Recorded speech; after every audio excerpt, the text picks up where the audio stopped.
여러분, 지금 냉장고에 있는 브로콜리랑 감자, 그거 잘못 씻고 잘못 자르고 계신 거 아세요? 저도 부엌에서 수십 년을 살았는데 얼마 전에야 알았습니다. 지금까지 우리가 당연하게 해왔던 그 순서, 사실은 영양을 절반 넘게 버리는 최악의 습관이었다는 사실. 브로콜리는 최대 40%, 감자는 무려 80%까지 영양이 그냥 물로 흘러가 버립니다. 몸에 좋다고 믿고 먹었는데 실제로는 껍데기만 먹고 있었던 셈이죠. 오늘 이 영상 끝까지 보시면 여러분 부엌의 순서가 완전히 바뀌실 겁니다. 구독과 좋아요 눌러주시면 큰 복이 되어 여러분께 돌아갑니다. 저는 오랫동안 부엌에서 채소를 만져왔습니다. 그런데 어느 날 문득 이상한 생각이 들었어요. 사람들은 항상 좋은 채소를 사는 것에만 신경을 씁니다. 유기농인지 신선한지 값이 얼마나 하는지 따지고 또 따지죠. 저 역시 오래도록 그랬습니다. 시장에 가면 색깔이 진한 채소, 흠집 없는 채소만 골라 담기 바빴어요. 좋은 재료만 고르면 건강은 저절로 따라온다고 굳게 믿었으니까요. 그런데 정작 중요한 건 따로 있었습니다. 씻는 방법, 그리고 자르는 순서였습니다. 이 사실을 알기 전까지 저는 제 손끝의 습관을 단 한 번도 의심해 본 적이 없었어요. 몸에 좋다고 믿고 먹었던 채소, 사실 그 영양은 절반도 못 챙기고 있었던 겁니다. 처음 이 이야기를 들었을 때 저는 손이 떨렸습니다. 평생 부엌에서 살아온 사람이 이런 것도 모르고 있었나 싶어서 부끄러웠죠. 그리고 동시에 화가 났습니다. 왜 아무도 이런 걸 제대로 알려주지 않았을까 싶어서요. 억울한 마음까지 들었습니다. 그동안 정성으로 차려낸 그 많은 밥상들, 그 안에 얼마나 많은 영양이 조용히 새어나갔을지 생각하니 마음 한구석이 무거워졌습니다. 지금부터 제가 직접 겪고 알게 된 이야기를 하나씩 풀어보려 합니다. 어쩌면 여러분의 부엌에서도 지금 이 순간 똑같은 실수가 반복되고 있을지 모릅니다. 저와 함께 하나씩 짚어가 보시죠. 사실 저는 이 이야기를 꺼내기까지 오랜 망설임이 있었습니다. 오랫동안 부엌을 지켜온 사람으로서 이런 기본적인 걸 몰랐다는 사실을 인정하기가 쉽지 않았거든요. 하지만 저 혼자만 몰랐던 게 아니라는 걸 알게 된 순간 용기를 내기로 했습니다. 이 이야기가 누군가의 밥상을 조금이라도 더 건강하게 바꿔줄 수 있다면 부끄러움 따위는 아무것도 아니라는 생각이 들었습니다. 그날도 여느 때와 다르지 않았습니다. 저는 싱싱한 브로콜리 한 덩이를 도마 위에 올려놓았어요. 초록빛이 유난히 짙고 알이 촘촘한 마음에 쏙 드는 녀석이었습니다. 대부분의 사람들이 그러하듯 저 역시 가장 먼저 칼부터 들었습니다. 먹기 좋은 크기로 잘게 잘라낸 다음 흐르는 물에 헹구는 것이 제 오랜 습관이었죠. 손목에 익어버린 순서였고 단 한 번도 의심할 이유가 없었습니다. 그런데 마침 놀러온 이웃 영양사 친구가 제 옆에서 그 모습을 가만히 지켜보더니 고개를 저었습니다. 언니, 지금 그거 순서가 완전히 반대예요. 저는 손을 멈추고 어리둥절한 표정으로 물었습니다. 이게 뭐가 잘못됐다는 거야? 다들 이렇게 하잖아. 친구는 진지한 얼굴로 저를 바라봤습니다. 그 표정에 저는 순간 등골이 서늘해졌어요. 평생 옳다고 믿었던 행동이 사실은 최악의 습관이었다는 겁니다. 저는 그 자리에서 완전히 얼어붙었습니다. 도마 위 브로콜리 조각들을 내려다보는데 갑자기 그동안 차려낸 수많은 밥상이 머릿속을 스쳐 지나갔습니다. 손님상에 올렸던 그 초록빛 브로콜리들, 얼마나 많은 영양을 그냥 흘려보냈을까 하는 생각에 마음이 무겁게 가라앉았습니다. 순간 부엌 안 공기마저 낯설게 느껴졌습니다. 저는 도마 위에 놓인 칼을 슬며시 내려놓았습니다. 손끝이 미세하게 떨리는 게 스스로도 느껴졌습니다. 설마 진짜야? 저는 재차 물었지만 친구의 표정은 조금도 흔들리지 않았습니다.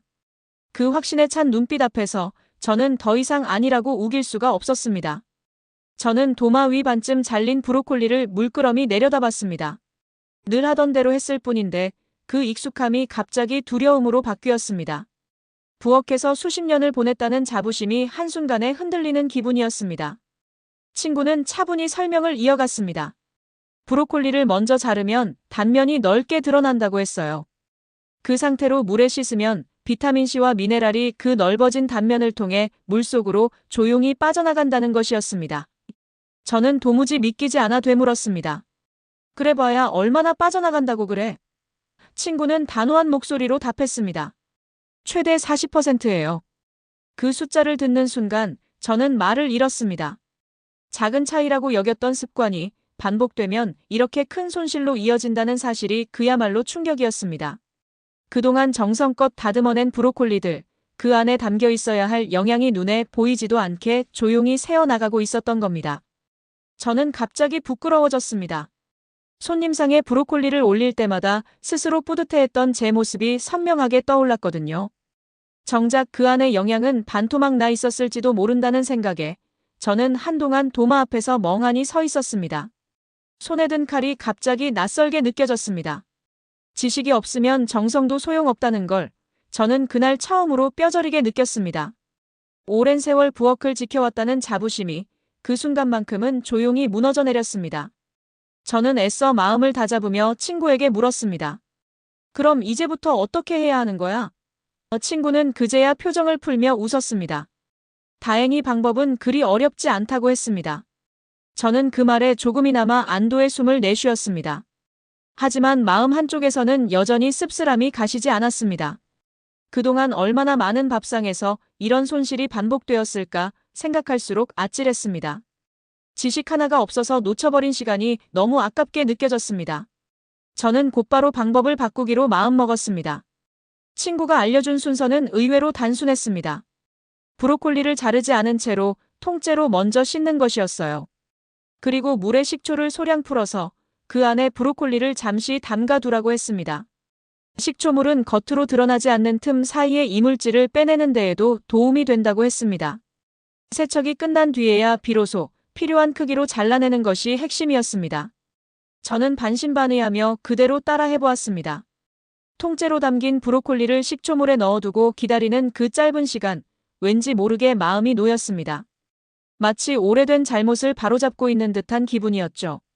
세척을 마치고 도마 위에서 잘라내는데 예전과 똑같은 채소인데도 뭔가 다르게 느껴졌습니다. 단면이 훨씬 단단하고 촘촘해 보였거든요. 순서 하나 바꿨을 뿐인데 이렇게 간단한 걸 왜 여태 몰랐을까 싶었습니다. 누구든지 오늘 저녁 당장 따라 할 수 있는 방법이었습니다. 돈이 드는 것도 아니고 시간이 오래 걸리는 것도 아니었습니다. 그저 순서만 바꾸면 되는 일이었죠. 저는 그날 이후로 브로콜리를 다루는 손이 완전히 달라졌습니다. 도마 앞에 설 때마다 그날의 깨달음이 자연스레 떠오릅니다. 친구는 그런 저를 보며 흐뭇하게 웃었습니다. 언니, 이제야 제대로 하는 거예요. 저는 겸연쩍게 웃으며 고개를 끄덕였습니다. 작은 습관 하나 바꾸는 것이 이렇게 큰 안도감을 줄 줄은 몰랐습니다. 그날의 그 짧은 대화가 제 부엌을 완전히 바꿔놓은 셈이었습니다.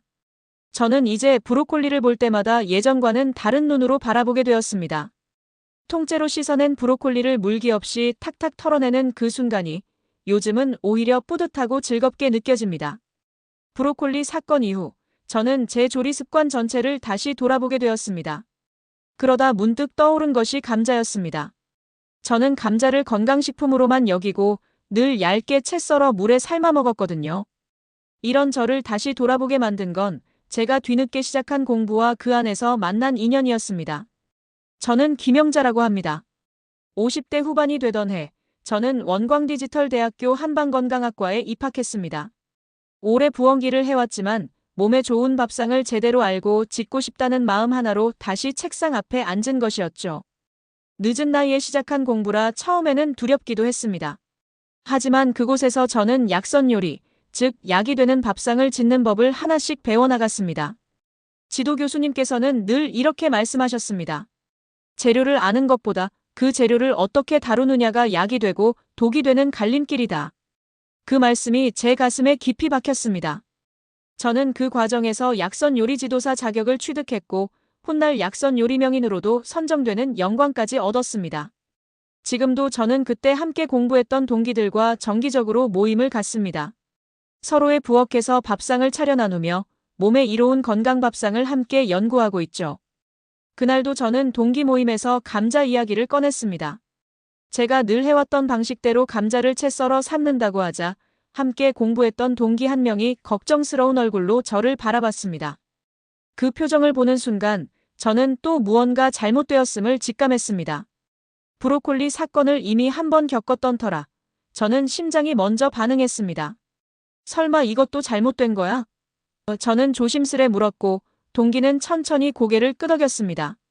동기는 저에게 이렇게 말했습니다. 언니, 감자를 그렇게 잘게 썰면 영양이 다 빠져나가요. 저는 순간 브로콜리 사건이 떠올라 심장이 철렁했습니다. 또다시 같은 실수를 반복하고 있었던 걸까 하는 생각에 얼굴이 화끈거렸습니다. 동기는 차분한 목소리로 설명을 이어갔습니다. 감자를 잘게 자를수록 물과 맞닿는 면적이 넓어진다고 했어요. 그 넓어진 면을 통해서 칼륨과 마그네슘 같은 미네랄이 조리수 속으로 빠져나간다는 것이었습니다. 저는 조심스럽게 물었습니다. 그럼 대체 얼마나 손실이 되는 거야? 돌아온 대답은 최대 80%였습니다. 저는 그 순간 숟가락을 든 손이 완전히 멈췄습니다. 건강을 위해서 챙겨 먹었던 감자인데 실제로 제 몸속에 들어온 미네랄은 겨우 5분의 1 수준이었다는 뜻이었으니까요. 그동안 손님들에게 자신있게 내놓았던 감자 요리들이 하나둘 머릿속을 스쳐 지나갔습니다. 정성은 다했지만 정작 영양은 대부분 물속으로 흘려보낸 셈이었죠. 저는 그날 밤 제 조리대 앞에서 오래도록 생각에 잠겼습니다. 부엌 창밖으로 어둠이 짙어지는 것도 모른 채 저는 그저 감자 하나를 손에 쥐고 한참을 서 있었습니다. 문득 대학 시절 배운 동의보감 구절이 떠올랐습니다. 그 책에는 음식의 성질을 제대로 알고 다루어야 비로소 몸을 이롭게 하는 약이 된다는 가르침이 담겨 있었습니다. 본초 강목에서도 재료 하나하나의 성질과 다루는 방법을 세심하게 따졌다는 걸 저는 그제야 다시 떠올렸습니다. 조상들의 지혜가 결코 옛말이 아니었다는 걸 저는 그날 밤 뼈저리게 실감했습니다. 오래된 문헌 속 지혜와 지금의 영양학이 결국 같은 이야기를 하고 있다는 사실이 새삼 놀라웠습니다. 저는 감자 하나를 조용히 내려놓고 다음 날 아침을 기다리기로 했습니다. 저는 동기와 교수님께 배운 내용을 떠올리며 조리법을 완전히 바꾸기로 결심했습니다. 가능하다면 감자는 자르지 않고 통째로 삶거나 찌는 것이 좋다는 것이었어요. 껍질째 통으로 익히면 물과 맞닿는 면이 최소화되어 미네랄 손실도 그만큼 줄어든다는 원리였습니다. 저는 다음 날 아침 곧바로 이 방법을 시도해 보았습니다. 감자를 깨끗이 씻어 껍질째 냄비에 넣고 뚜껑을 닫아 천천히 쪄냈습니다. 만약 꼭 잘라야 하는 상황이라면 채 썰기보다는 큼직하게 토막 내어 조리하는 편이 훨씬 유리하다는 것도 배웠습니다. 단면적을 줄이는 것, 그것이 영양을 지키는 핵심이었던 겁니다. 쪄낸 감자를 반으로 갈랐을 때 김이 모락모락 올라오며 포슬포슬한 속살이 드러났습니다. 예전보다 맛도 훨씬 깊고 든든하게 느껴졌어요. 저는 그 감자를 한 입 베어 물며 생각했습니다. 이렇게 간단한 방법을 나는 왜 이렇게 오랫동안 모르고 지나쳤을까 하고요. 작은 습관 하나를 바꾸는 것만으로도 밥상 전체가 달라질 수 있다는 희망이 마음속에 차올랐습니다. 저는 그 뿌듯함을 안고 다음 모임에서 동기들에게 이 방법을 자랑스럽게 전했습니다. 동기들도 하나같이 놀라워하며 저마다의 부엌에서 바로 시도해보겠다고 했습니다. 작은 지식 하나가 이렇게 여러 사람의 밥상을 바꿀 수 있다는 사실이 저에게는 무엇보다 큰 보람으로 다가왔습니다. 저는 그날 모임을 마치고 돌아오는 길에 문득 이런 생각이 들었습니다. 지금까지 배운 것들을 저 혼자만 알고 있기에는 너무 아깝다는 생각이었습니다. 저녁 노을이 지는 길을 걸으며 저는 이 이야기를 더 많은 분들과 나누고 싶다는 마음을 조용히 다졌습니다. 브로콜리와 감자 두 사건을 겪으며 저는 깊이 깨달았습니다. 이 두 가지는 누구나 아는 대표적인 건강식품입니다. 하지만 아무리 좋은 재료라 해도 잘못 씻고 잘못 자르면 영양은 크게 줄어들고 만다는 사실을 저는 온몸으로 배웠습니다. 저는 오랫동안 좋은 재료를 고르는 데에만 온 신경을 쏟았습니다. 정작 그 재료를 다루는 손끝의 습관은 단 한 번도 의심해 본 적이 없었죠. 이제 저는 압니다. 건강은 값비싼 식재료에서 오는 것이 아니라 올바른 조리 습관에서 시작된다는 것을요. 통째로 씻고 통째로 익히고 자를 때는 큼직하게. 이 작은 원칙 하나만 기억해도 같은 재료로 훨씬 더 많은 영양을 몸에 담을 수 있습니다. 저는 요즘도 동기들과 모임을 가질 때마다 이 이야기를 나눕니다. 그리고 제 밥상을 찾아주시는 분들께도 늘 이 원칙을 전합니다. 오늘 이 이야기를 들으신 여러분도 오늘 저녁 부엌에 서시거든 딱 한 가지만 떠올려주세요. 무엇을 먹느냐보다 중요한 건 어떻게 먹느냐라는 사실을요. 그 작은 순서 하나가 여러분의 건강을 지키는 가장 확실한 시작이 될 것입니다. 저 역시 그 사실을 뒤늦게 배웠지만 이제라도 알게 되어 참 다행이라고 생각합니다. 앞으로도 저는 제가 배우고 깨달은 것들을 하나씩 나누어 가려 합니다. 여러분의 밥상에도 오늘의 이 작은 깨달음이 조용히 스며들기를 바라봅니다. 좋은 재료를 고르는 정성 못지않게 그 재료를 다루는 손끝의 습관도 소중히 여겨주시길 바랍니다. 다음에 또 다른 이야기로 여러분을 찾아뵙겠습니다. 오늘도 끝까지 함께 해주셔서 진심으로 감사드립니다. 건강한 밥상, 그 시작은 언제나 작은 습관 하나부터라는 걸 잊지 말아주세요.